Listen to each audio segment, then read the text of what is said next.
Warangal TRS సభకు స్పందన లేదన్నారు కాంగ్రెస్ సీనియర్ నేత పొన్నాల లక్ష్మయ్య.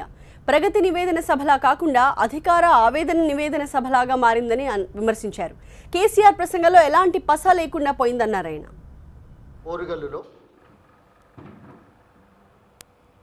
ప్రగతి నివేదన కార్యక్రమం బహిరంగ సభ ఏర్పాటు చేశారు. ఇది ప్రగతి నివేదన అనేకంటే అధికార ఆరాట ఆవేదన కార్యక్రమంగా కనిపించింది. 75 లక్షల సభ్యత్వంతో 15 లక్షల మంది వస్తారని చెప్పి సభా ప్రాంగణంలో ఆయన ప్రసంగం పేలవంగా ఉందనే దాంట్లో సందేహం లేదు.